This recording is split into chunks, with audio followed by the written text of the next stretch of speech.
Republican Senator Ron Johnson still has not announced whether he will seek a third term next year, but he continues to fundraise, bringing in more than $2 million so far this year, outpacing his Democratic rivals. The respected Cook Political Report has changed its rating on Wisconsin's 2022 Senate race, moving it from lean Republican to toss-up. We're talking now with Jessica Taylor, Senate and Governor's editor for Cook Political. We appreciate you being on the show and your expertise. So you moved the Wisconsin Senate race from leaning right to toss-up status. Why the change? Well, I think when we look at the overall Senate map, if Ron Johnson decides to run again, he would be the only incumbent running in a state won by the opposite party in the presidential year. So he would be the only incumbent, Republican incumbent in a state that Biden won. Now, I think Wisconsin is just a state that is incredibly evenly divided. We've seen that in the presidential election. We've seen that in other statewide contests recently.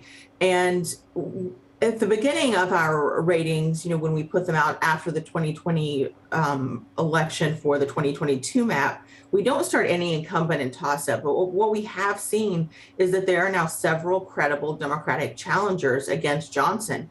And then we also took into account, some of this really puzzling statements, divisive statements that he's made, about the January 6th insurrection at the Capitol, about COVID and vaccines. And I think those are all sort of fueling, making him more vulnerable, perhaps in the eyes of, albeit a very slim margin of swing voters in the state. But, I think that this is just going to be an incredibly competitive race, and it's one of Democrats' best pickup opportunities. If he doesn't end up running for re-election, Senator Ron Johnson, how does that change things? Open seats are always easier to flip, but if you have, I think, a more sort of establishment, generic type Republican, honestly, it might make it a little more competitive for Republican.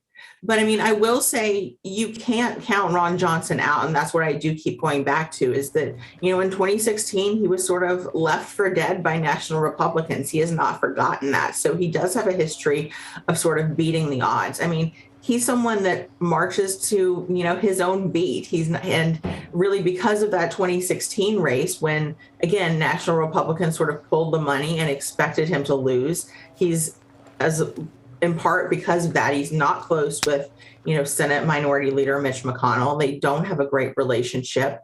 But again, he's someone that has defied the odds before, so we can't count that out. But I think, an open race, it would depend what type of Republican gets in there. The name that I hear most is, Congressman Mike Gallagher, perhaps. So it would, we're all still waiting, as I know national Republicans here in D.C. are, to see what Johnson does, too.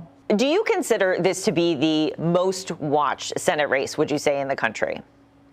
It's certainly going to be one of the most watched.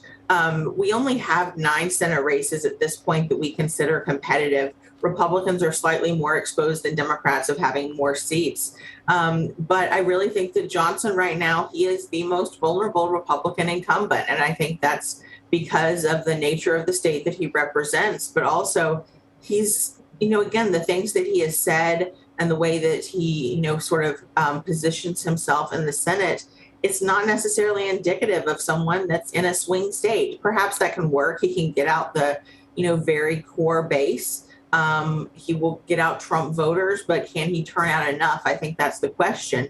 And who the Democratic nominee is, can they sort of excite the base too? I think this is going to be an election about who can get their supporters out. Midterm elections are often about turnout, but we also, of course, often see the opposite party of power in the White House typically do better. That often, when we look at it historically, that happens more. There's a bigger net change typically in the House than there is in the Senate. But with the Senate that's 50-50, every single seat is going to count.